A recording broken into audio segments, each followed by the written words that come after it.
voz. Está no ar o Panorama da Notícia. Um relato dos últimos acontecimentos nacionais e internacionais. Uma narrativa da história, da qual você faz parte. Olá, bom dia. Hoje, sexta-feira, 15 de fevereiro, ano 2019. Nesta edição do Panorama da Notícia, você vai saber que...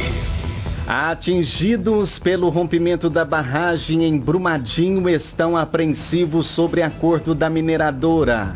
Projeto de segurança das barragens deve ser o primeiro a ser votado na Assembleia. Presidente da Vale causa polêmica ao dizer que empresa é uma joia e que não pode ser condenada. E ainda você vai acompanhar o comentário do jornalista Alexandre Garcia.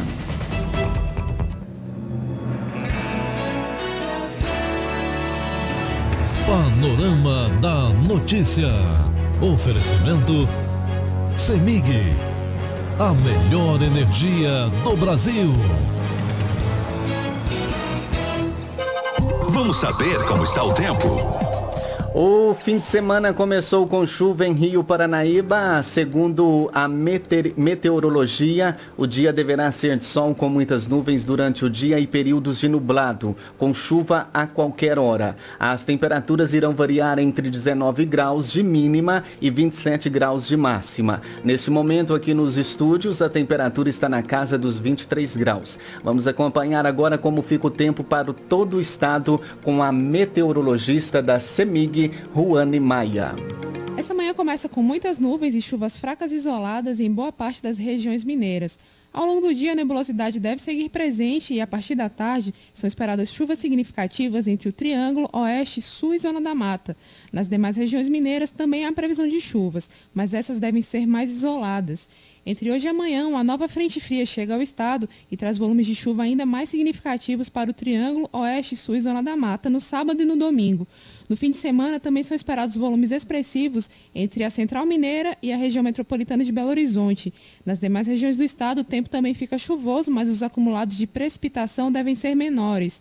As temperaturas sofrem um ligeiro declínio no fim de semana. Em Belo Horizonte, a máxima chega aos 28 graus na tarde de hoje e aos 26 graus no domingo. Direto da CEMIG, Ruane Maia. Agora 10 horas e 32 minutos, 10h32, e o presidente da Vale causa polêmica ao dizer que a empresa é uma joia e que não pode ser condenada. Viu de perto o estrago provocado pelo mar de lama da barragem da Vale, que rompeu em Brumadinho, e ainda sente na pele a dor de perder parentes, amigos, conhecidos, além da moradia e o sustento, não concorda que a empresa é uma joia brasileira. O termo usado pelo presidente da Vale para defender a companhia, que, segundo Fábio Schwartzman, não poderia ser condenada pelo rompimento da barragem, repercutiu muito entre os moradores da área atingida pelos rejeitos da mineração.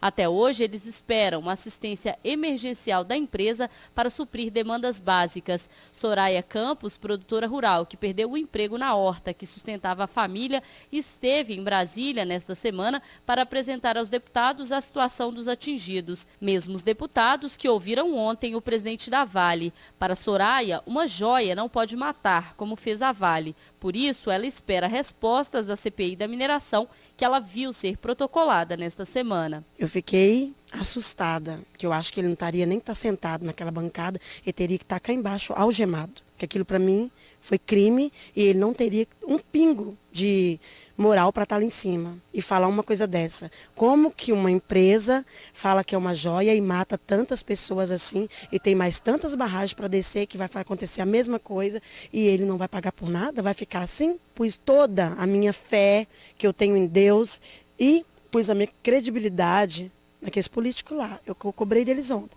Eu estou cobrando de vocês responsabilidade, fazer valer o voto que nós demos a vocês, porque se a gente não confiar em vocês políticos, nós vamos confiar em quem? Você esteve lá e presenciou, então, o pedido, né, de instauração da CPI da mineração. Te dá alguma esperança? Sim, eu falei, eu estou indo com esperança. com esperança que realmente vai ser feita alguma coisa. Eu fui com o pedido de todos de Brumadinho para pedir uma CPI mista, para eles olhar a fundo tudo que tiver para Vale pagar por todo esse crime, por todo o erro que ela cometeu e o que ela fez com a nossa vida.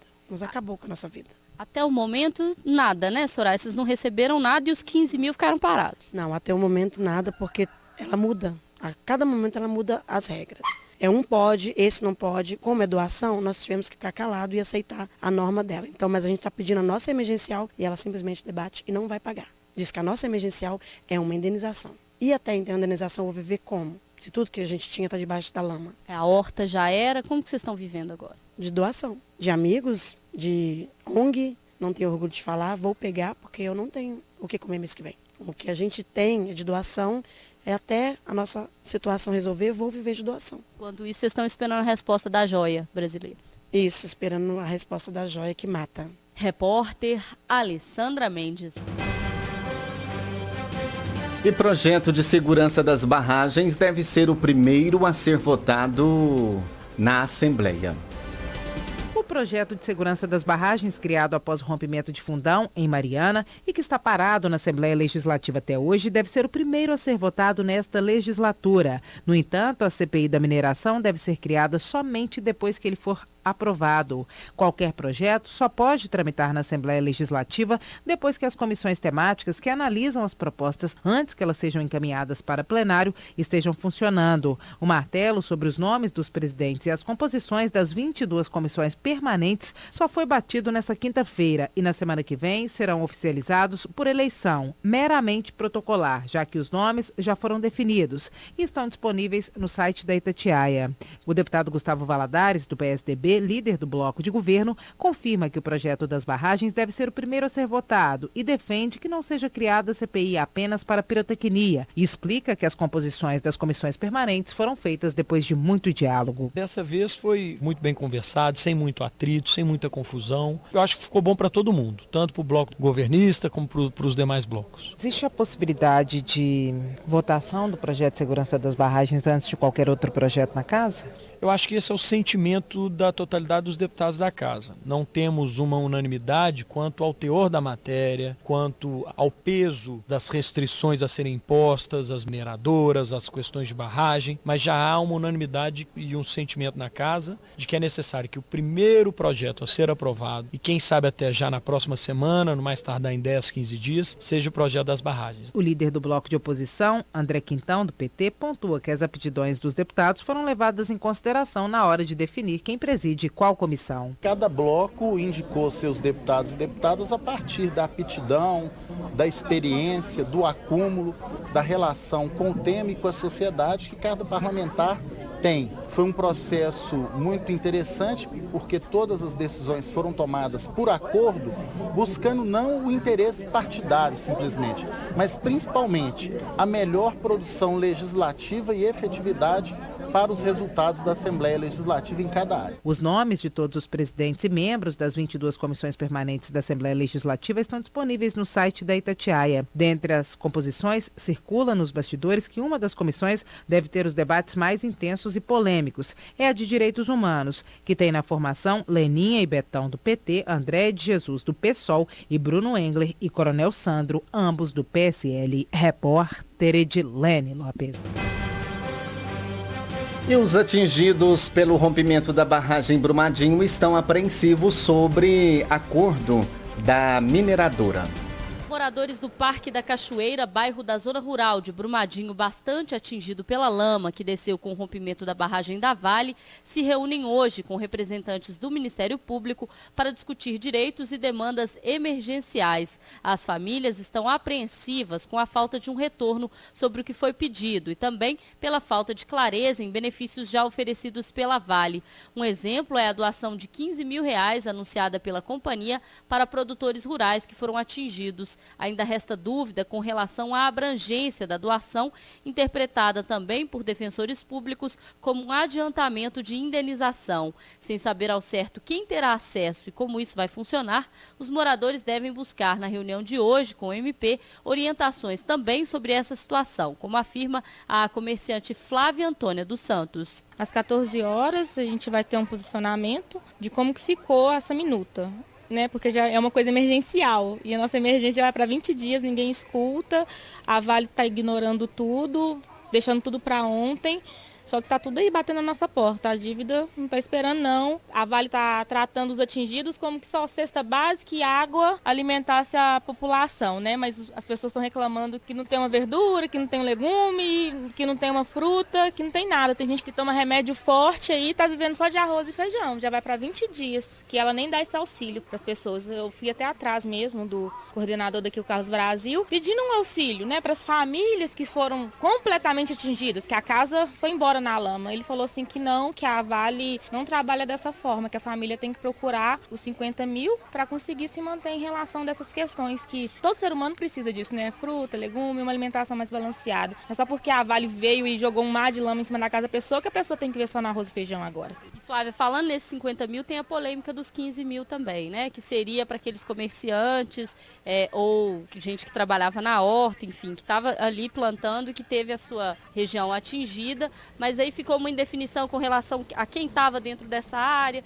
e aí também houve uma recomendação da Defensoria Pública para não assinar, que seria um adiantamento de indenização. Depois disso, a Vale chegou com alguma novidade, falou com vocês como que fica agora, comerciantes e quem trabalhava na horta? Até agora sem nada? Sumiu todo mundo, só está agora dentro de sala fechada, né, com a comissão, com o Ministério Público, com os representantes da Vale, mas aqui mudar as regras para buscar esses 15 mil, não mudaram, continua a mesma coisa. A Vale não apareceu até hoje em loco para conhecer a necessidade de cada comerciante, de cada trabalhador que tinha sua renda daqui da região. A Vale não apareceu. Por meio do site criado para passar informações relacionadas ao rompimento da barragem, a Vale comunica que, em acordo firmado com a Defensoria Pública do Estado de Minas Gerais, as doações de 15 mil reais estão suspensas temporariamente até que a empresa e os órgãos públicos competentes revisem a documentação necessária neste processo específico, questão que seria tratada em audiência agendada para ontem.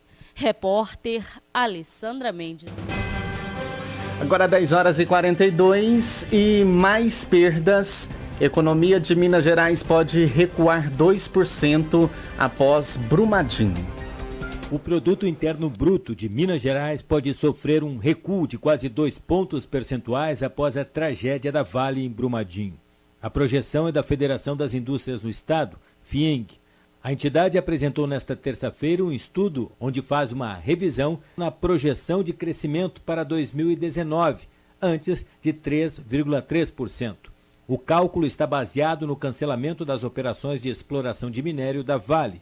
No dia 30, 5 dias após o rompimento da barragem da mina do Córrego do Feijão, a companhia confirmou o plano de fechar 10 barragens, construídas no mesmo padrão de engenharia da B1 e de Fundão, da Samarco, que desabou em 2015 em Mariana. A Vale informou então que outras 9 já passaram pelo processo chamado de descomissionamento. O presidente da FIENG, Flávio Rosco, fala dos impactos à economia de Minas, caso esta projeção de recuo no PIB se confirme. Nós temos uma projeção de crescimento de 3,3% em Minas Gerais, estamos prevendo uma queda desse número com viés negativo para o torno de 1,5% de crescimento no ano de 2019 em função do acidente Brumadinho, apenas contando o impacto da paralisação das atividades dessas minas e das barragens comissionadas já anunciadas pela empresa. Com certeza vão haver impactos, a gente entende que tem que ser uma discussão bem racional para que a gente possa agir em cima do problema. Logo após o anúncio da Vale, o governo de Minas projetou que a suspensão das operações nas barragens a montante, localizadas em Minas Gerais, representaria, na prática, uma diminuição de cerca de 30% na arrecadação de tributos estaduais do setor de mineração, um impacto anual de 220 milhões de reais. Flávio Roscoe defende a mineração pela representatividade dela na economia de Minas, cerca de 7% de tudo que o Estado produz, e pede rigor na apuração para então se rever processos e também a legislação relacionados à atividade. Não existe atividade econômica como nós conhecemos hoje sem atividade mineral. O que temos que fazer é fazer isso com a maior segurança possível para que as famílias, as pessoas que vivam no entorno desses empreendimentos não tenham risco. Eu acho que primeiro a gente tem que entender o que aconteceu de fato, tecnicamente. Acredito eu que é um problema de engenharia. temos que apurar o que ocorreu lá e aí sim, se for o caso, mudar os métodos de construção ou abandonar alguns tipos de métodos que não são seguros. E aí depois do fato estudado e todas as suas razões apuradas, aí fazer as alterações necessárias para aquele ponto específico. O desastre de Brumadinho já repercute no Legislativo em Brasília. O plenário do Senado aprovou nesta terça-feira o desarquivamento do projeto de lei de 2016 que altera a Política Nacional de Segurança de Barragens para aumentar a fiscalização sobre as estruturas. Em Minas, apenas 3 fiscais atuam junto às barragens. Na Câmara dos Deputados, começou a tramitar outro projeto de lei que estabelece princípios e regras para acumulação ou disposição de rejeitos em barragens. E nesta quarta, o Ministério Público do Trabalho, em Minas, realiza uma assembleia com famílias, empregados e terceirizados da Vale atingidos pelo desastre. O objetivo é orientar as vítimas sobre as indenizações. Vale lembrar, a tragédia deixou 165 mortos. 5 corpos ainda estão sem identificação pelo IML. Conforme atualização do Corpo de Bombeiros, 155 pessoas ainda estão desaparecidas. De Belo Horizonte, Renato Franco. E funcionários da Vale são presos em investigação sobre Brumadinho. 8 funcionários da Vale foram presos nesta sexta-feira durante a investigação sobre o rompimento da barragem em Brumadinho, na Grande Belo Horizonte. A operação ocorre em Minas Gerais, em São Paulo e no Rio de Janeiro. Segundo o Ministério Público, a ação busca apurar responsabilidade criminal pelo rompimento de barragens existentes na mina do Córrego do Feijão, mantida pela empresa Vale, na cidade de Brumadinho. Ainda de acordo com o MP, os 8 presos são funcionários da mineradora, sendo 4 gerentes e 4 integrantes de áreas técnicas. O rompimento da barragem 1 da mina do Córrego do Feijão em Brumadinho ocorreu no dia 25 de janeiro. Até agora, 166 mortes foram confirmadas e 147 pessoas permanecem desaparecidas. As buscas continuam na área atingida pela lama. Com informações de Minas Gerais, Daniel Fagundes.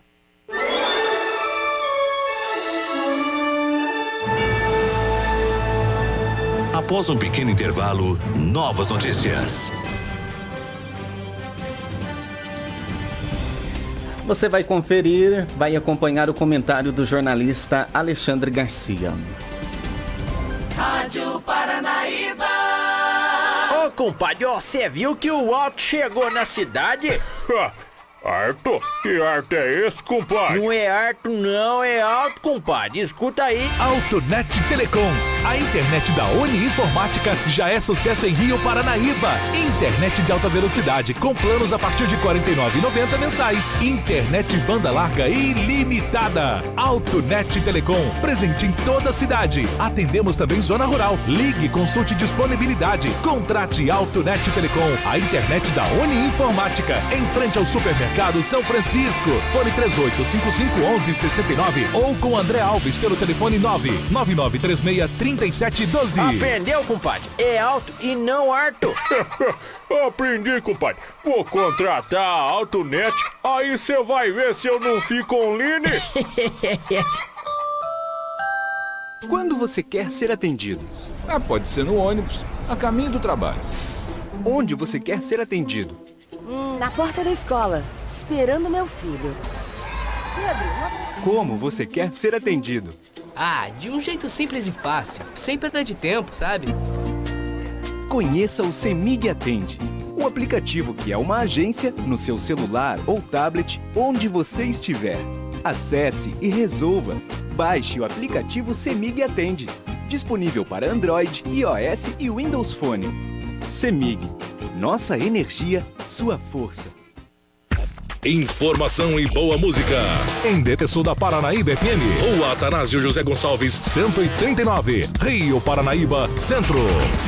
Conheça o Jardim América, um loteamento com infraestrutura completa, localizado a poucos metros da Igreja Matriz, no centro de Rio Paranaíba. O Jardim América tem lotes parcelados de 300 metros quadrados, aprovado pela Prefeitura e com escritura registrada em cartório. Compre seu lote e ganhe um bilhete da rifa solidária das entidades assistenciais de Rio Paranaíba e concorra a um terreno de 300 metros quadrados. Jardim América, 3855-8424. Neste domingo, termina o horário de verão. Quem estiver nas regiões Sul, Sudeste e Centro-Oeste deve atrasar os seus relógios em 1 hora. Com a mudança de horário, é importante evitar o consumo de alimentos e bebidas estimulantes no período da noite. Meia hora antes do horário de dormir, desacelere o corpo. Evite assistir televisão ou jogar videogame, por exemplo. Tenha um ambiente de sono escuro, silencioso e arejado. Aproveite essa 1 hora extra para descansar. E não se preocupe, em poucos dias, o organismo consegue se adaptar tanto em relação ao sono como quanto à alimentação. Retomamos para que você saiba o que está sendo notícia hoje. Agora, faltando 10 minutos para as 11 aqui em Rio Paranaíba, você segue acompanhando o Panorama da Notícia. Aliados criticam filho de Bolsonaro e oposição ironiza PSL. A crise no governo Jair Bolsonaro tem tomado maiores dimensões com o passar do tempo. O já apelidado Laranjal do PSL rendeu polêmicas entre oposição e governistas. Mas integrantes do próprio PSL têm se mostrado descontentes com os últimos acontecimentos. A posição de Carlos Bolsonaro, filho de Jair Bolsonaro, e do próprio presidente em fritarem alguém tão próximo como o ministro Gustavo Bebiano é visto como um erro. O líder do PSL no Senado, Major Olímpio, diz que a crise não interessa a ninguém a não ser a oposição. Ele também condena as participações dos filhos do presidente em decisões institucionais. Que ele agora é o presidente da República, ele agora tem porta-voz e, aos poucos, isso vai se adequar entre o seu perfil da comunicação direta com as pessoas e a comunicação do presidente da República. Já a oposição está aproveitando mais uma amostra do que chamam de insustentabilidade do governo. O caso dos candidatos laranja nas eleições fez até a oposição mudar o significado de PSL. O deputado Glauber Braga, do PSOL, por exemplo, diz que as acusações contra o ministro são graves e mostram que há um descompasso entre o que Bolsonaro defendeu em campanha e o que seu grupo tem praticado. O nome está dado, é PSL, Partido Só Laranja. E vocês é que estão reforçando esse nome. Quem paga o advogado do Adélio? E o que disse hoje aqui, calma, toma um suquinho de laranja, não fica nervoso, daqui a pouco você pede a palavra de novo. Calma, Chile Lulu. Dentro do Planalto, a ordem é arrefecer as discussões. O presidente tinha dito em entrevista que havia determinado a investigação do caso pela Polícia Federal, algo que, segundo o ministro Sérgio Moro, já está em curso. A determinação está sendo cumprida. Então, os fatos vão ser apurados e eventuais responsabilidades, após as investigações, vão ser definidas. Bebiano não apareceu publicamente, mas afirmou a interlocutores o descontentamento com as ações do clã Bolsonaro. Além disso, garantiu que não pedirá demissão. O vice-presidente da República, Hamilton Mourão, faz parte do grupo pró-Bebiano. Em entrevista ao G1, afirmou acreditar que o ministro deve se segurar no cargo. De Brasília, Yuri Hudson. Os detalhes da notícia com Alexandre Garcia. Bom dia. Hoje eu fui a passagem de comando do Centro de Comunicação Social do Exército, saindo o general de divisão Rego Barros, que já se tornou porta-voz da Presidência da República, como todos viram lá lendo os boletins do Hospital Einstein. E assumindo no lugar dele a Comunicação Social do Exército, o general também de divisão Richard, que foi secretário de de segurança lá na intervenção no Rio de Janeiro, né?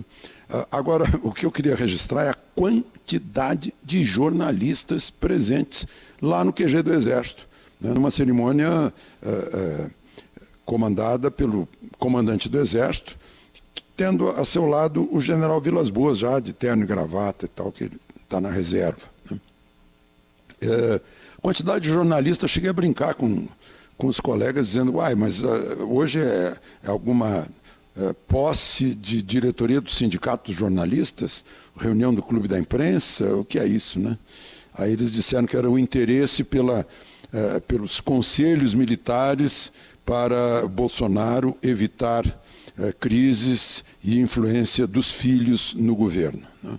Agora mesmo, o Carlos Bolsonaro, que é vereador no Rio de Janeiro, eu comentei ontem, postou um tweet dizendo que o ministro Bebiano estava mentindo ao dizer que havia falado 3 vezes com Bolsonaro, com o presidente. Bebiano está envolvido em 400 mil liberados pelo partido, pelo PSL, de que ele era presidente, 3 dias antes da eleição, por uma candidata que seria uma candidata laranja, que teve só 274 votos em Pernambuco, né? Então, está sendo investigado isso. O presidente pediu para o juiz Sérgio Moro mandar a Polícia Federal investigar, né, dentro do PSL, e pode ser que o PSL se sinta incomodado com isso, mas, enfim, o presidente disse que tem que investigar. E está se contestando também por que o Carlos Bolsonaro chamou o ministro de mentiroso, e depois o próprio presidente retuitou o tweet do filho, né? Ou seja, avalizou, apoiou. Talvez tenha usado o filho, tenha se aproveitado dessa reação do filho, chamando o ministro de mentiroso, para que o ministro tome a iniciativa de sair. E o presidente não quer tomar a iniciativa, talvez, para não rachar o PSL, porque vai precisar do PSL para fazer a reforma da Previdência. Aliás, a reforma da Previdência agora já está mais concreto o número, seria 65 anos no mínimo para homens e 62 anos no mínimo para mulheres, numa transição de 12 anos. A proposta de Temer, a última proposta, era uma transição de 20 anos. Então, é uma reforma com respostas mais rápidas nas contas públicas. Reforma absolutamente necessária, porque não dá mais para sustentar uma previdência assim que gera desequilíbrios nas contas públicas, faz com que o governo pague ainda mais juros, né, e aumente a dívida pública a cada mês, a cada dia, a cada hora, né, na verdade. E correndo o risco de estourar a previdência, fazendo com que as pessoas, os jovens de hoje, não tenham aposentadoria amanhã. Então tem que reformar, sim. Eu queria registrar um advogado que eu acho que quer aparecer, né? O ministro da Educação, Beles Rodrigues, disse que brasileiro, quando viaja, se comporta como canibal, né? Rouba coisa no hotel, rouba salva-vida do avião. Aí o advogado, eu volto a dizer que eu acho que ele quer aparecer, recorreu ao Supremo, porque é o foro privilegiado de um ministro, e o Supremo deu 10 dias para o ministro se explicar a respeito de ter dado essa informação, né? O advogado disse que as acusações do alienígena não são, fazem com que ele não seja merecedor da cidadania brasileira. Ele está se referindo ao fato de que o ministro é nascido na Colômbia, mas está no Brasil há 40 anos, casou com brasileira, tem filho brasileiro, mestre em filosofia da PUC no Rio de Janeiro, professor universitário em Juiz de Fora, no Rio de Janeiro, em Londrina, né? O que eu poderia dizer para o advogado é que ele viaje. Ele não deve viajar, porque eu viajo, no mínimo 2 vezes por ano para o exterior, né? Porque se ele viajasse, ele não discordaria do ministro, né? A propósito, não são acusações do ministro, são constatações. O que eu vejo, os outros veem também, Né? O mau comportamento brasileiro, gritando, falando alto, furando fila, jogando sujeira no chão, querendo pular a catraca de metrô, né? Levando o cobertor do avião.